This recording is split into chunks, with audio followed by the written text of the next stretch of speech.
This is a well played with Hot Wheels Blindsider casting from 1985. It's from the Crack Up series. The Crack Up series, if you're not familiar with it, had panels on the car that would flip upon impact, revealing damage to the body. And on this casting, you see the damage on this side of it. Now, at first, I was planning to restore this, but the more I looked at it, it was kind of too worn in a way for me to do it easily. Yeah, I wanted to do it easily. And second, I got really tempted to take advantage of that damage and use it in a direction I use for other builds that don't have damage already built in. Now, as you can see, it was kind of tough to get that side panel to flip because of how worn this thing was. And once I get it apart, more of that wear is revealed. I was hoping that just upon the impact, it would flip over and flip back, and it wouldn't take much work. It'd basically be a paint job to restore it. I'd have to take it apart carefully, but otherwise, it wouldn't be too bad.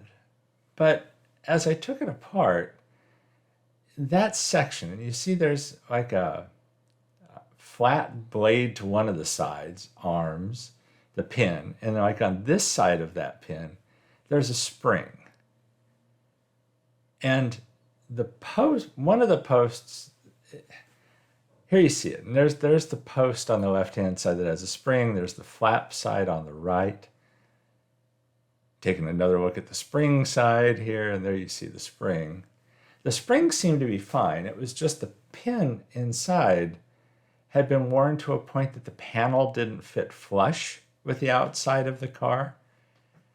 And to be honest with you, I don't remember the Crack Up series. I was already beyond Hot Wheels as a kid age at that point. And I was a kid when Red Lines came out. So, this was well after that. So I don't remember if these panels ever really fit flush. And I can't say I've ever seen any in really good condition. Every one I've basically got has already been beat to hell. So it wasn't going to turn out the way I wanted necessarily. But I still went at it, and I cut the old black walls off of it. No matter what, I'm putting new wheels on this.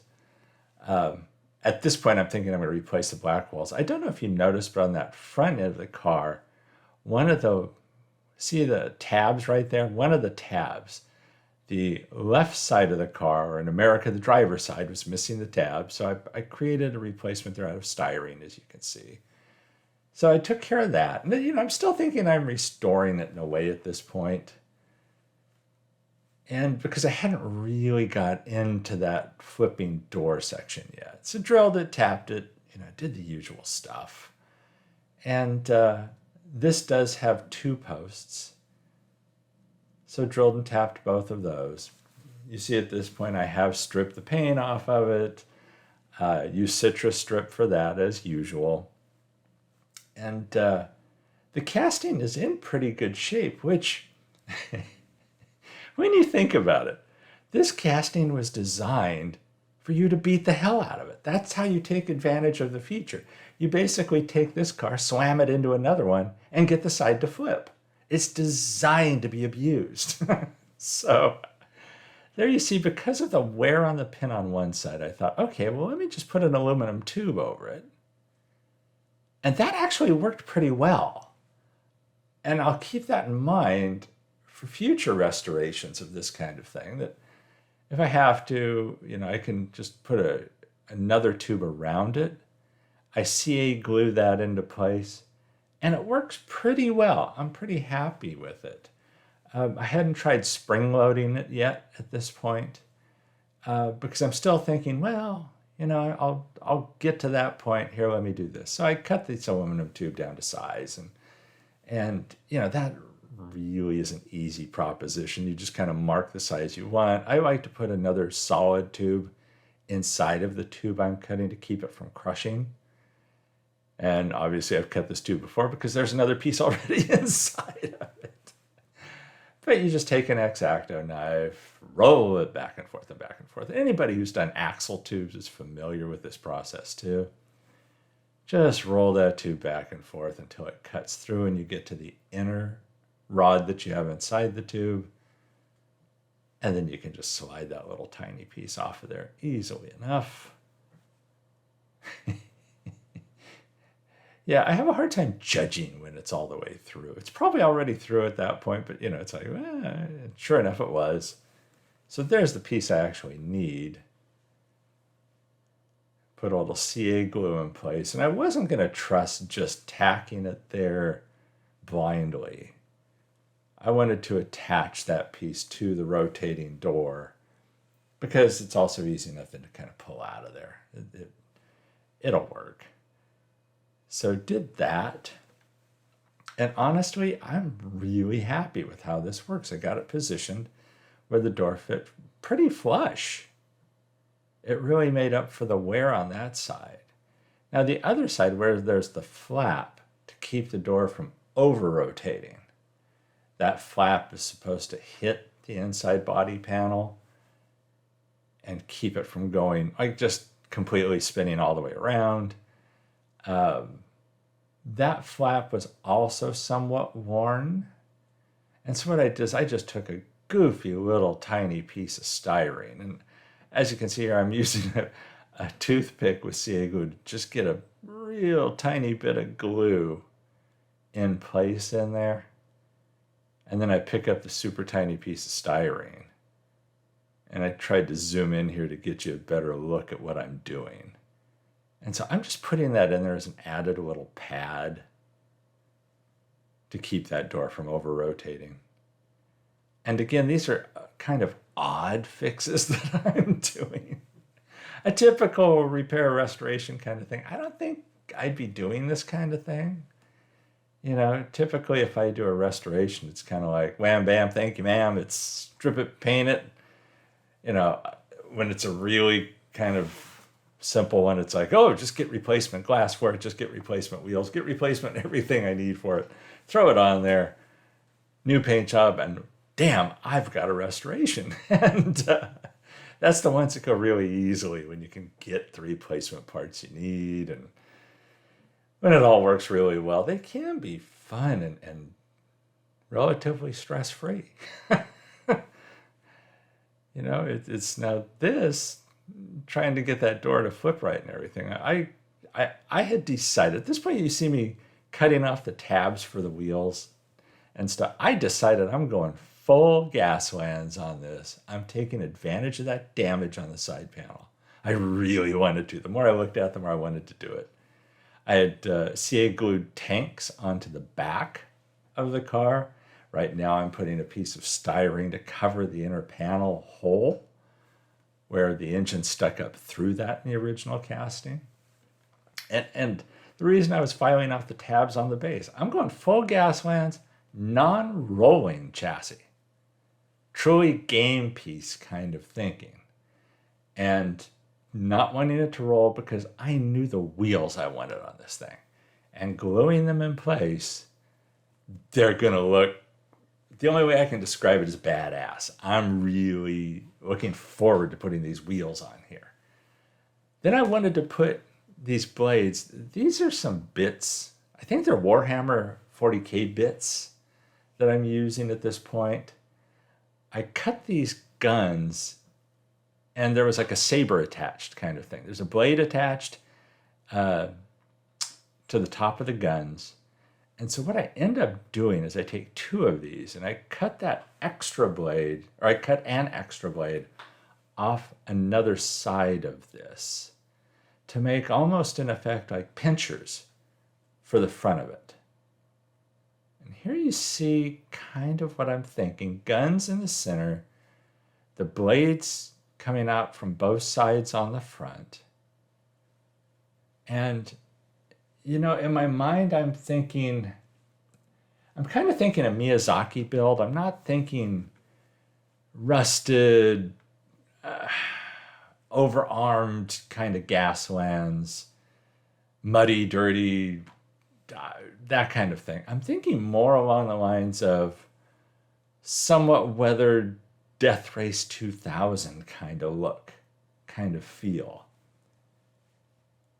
And so that's where I'm going with this. And here you see me cutting that second blade to fit in that front end. So it's like a modern vehicle, and it's almost in an odd way kind of futuristic is where I'm thinking I'm going with this. Kind of a futuristic look. Definitely not like a retro look. This is a futuristic look with blades and guns on the front end and back end. The tanks that I also think were Warhammer bits. I think that's where I got them, that I stuck up on the top back. I've had a bunch of stuff laying around here for a while. And so I'm dragging all different kinds of things out to use it at this point. And to not overlook them as I have many times. And so there you see the idea of the front end, the tanks on the top, the guns out the back, and then I can flip it and see the damage on the side as if this thing has been run into at some point in time. So it's clean except when you flip that. So I primered the base, and what's that? The red oxide primer. So I hit that. I'm filing it down there because I'm going to CA glue the wheels in place. So I want them to have good adhesion. I also wanted them to be placed just right. So I had to put the base on naturally. I had to put it on the car to get the right wheel clearance that I wanted, because this thing's going to ride low. It is not going to be jacked up. This is rolling in urban environments, and yeah. So you'll see the wheels here in a second. I CA glued those in place. I'm going to be doing some things to castings. This is a warning. I'm going to be doing things to castings. It's probably going to piss people off, and I don't care. They're my castings. So I'm gluing these wheels in place. And I know there's people that are like, oh my God, it doesn't roll. Yeah, well, bummer, dude. It's never going to roll anywhere anyway. So to get the look I wanted to glue these in place. So that's the way it is. The glass. I thought about replacing the glass. It's like, no, when you look at like Miyazaki builds, they all kind of look futuristic. All the reference stuff I looked at, virtually all of it, they had glass, and the glass was actually usually pretty clean, oddly enough. What I do, well, we'll get to that in a minute. But the glass, it's kind of a funky fit in there. And I did actually have that flipping door in place now, to where it wasn't going to come out easily. And so I just had to fit the glass around it. It is that funky, softer plastic. And cutting the engine off the back helped. Naturally, I had to do it anyway because it can't stick up out the back. But you just had to work it in there right, rolling the door as you put it in. And once I knew I could do that, at that point I realized, okay, I'll pop the glass back out and I will gauzy it. And you'll probably laugh when we get to that point. But I take flits. This was kind of stupid in the long run, but I take flits, I polish it up, so I get it looking pretty good. One of the reasons I didn't want to replace the glass also, in addition to the look, which I like, is I wanted to make sure there was a good fit around that flipping door. And I wasn't quite sure how, if I put mesh or something like that there, it would really look, where this will look good with that glass. I did gauzy it. Gauzy, gauzy, gauzy, for those of you still playing the game. And, I dunked it and, wicked off the excess, set it aside. And then the thing I don't recall if I show in the video or not, I don't recall if I recorded it. After getting the glass all nice and shiny and everything, I do go over it with Nuln Oil to give it a less than bright and shiny look. So it's clean, not clean. I use that. It's a tropical turquoise, Chevy gloss.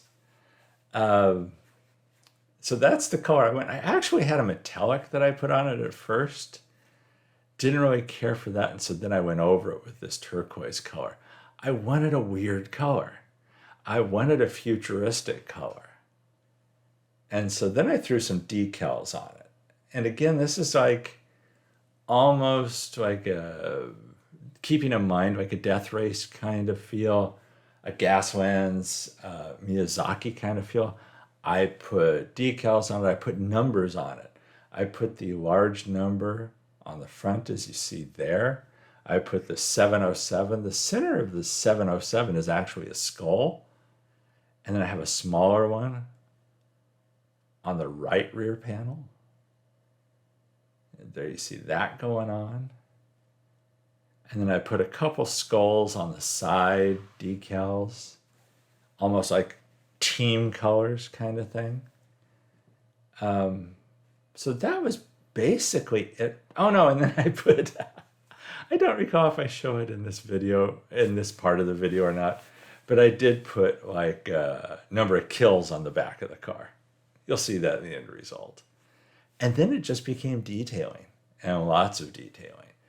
And Null oil and a lot of dry brushing. To do the damage on the panel, I basically laid down silver into all of that crushed area at first.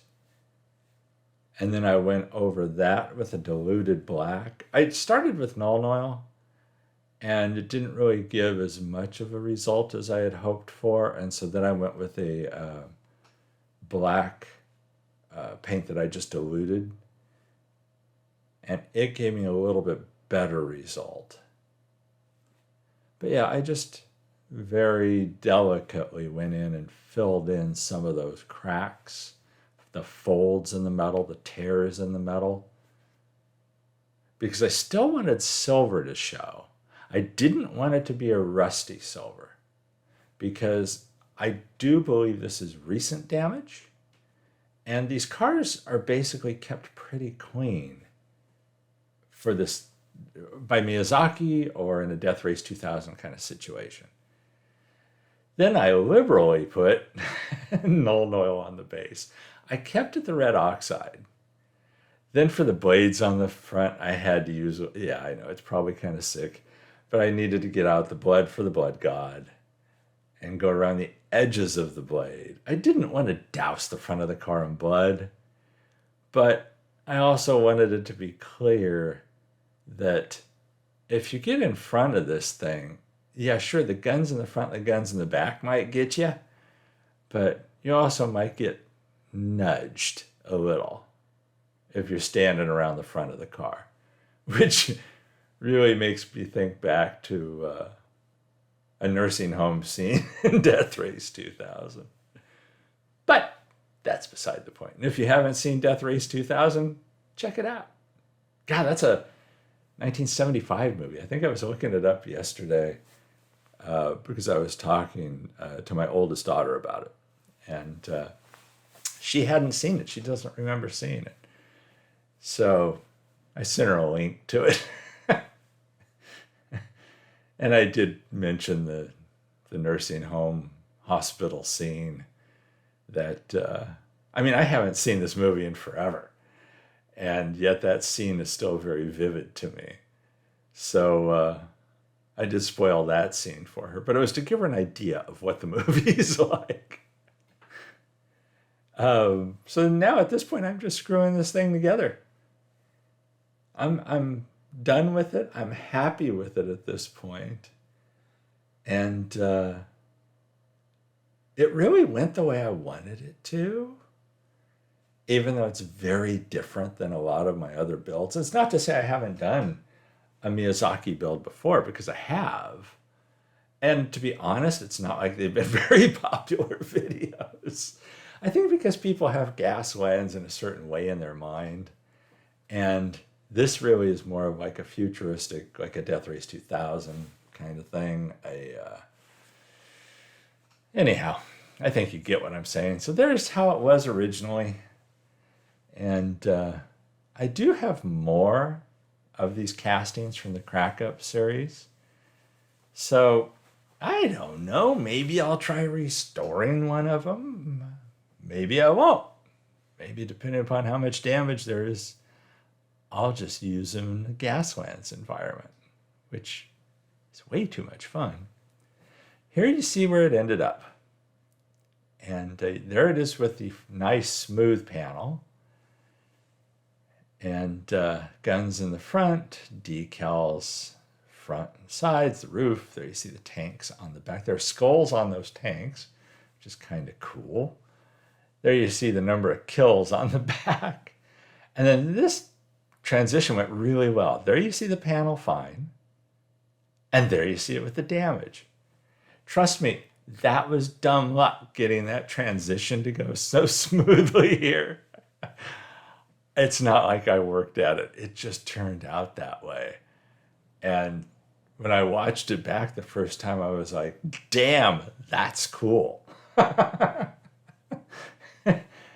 But yeah, it was totally dumb luck. So there you have it. That's my blindsider. So I hope you like this build. There's some glamour shots coming up. And everybody stay safe and healthy out there. And I'll catch you in the next one.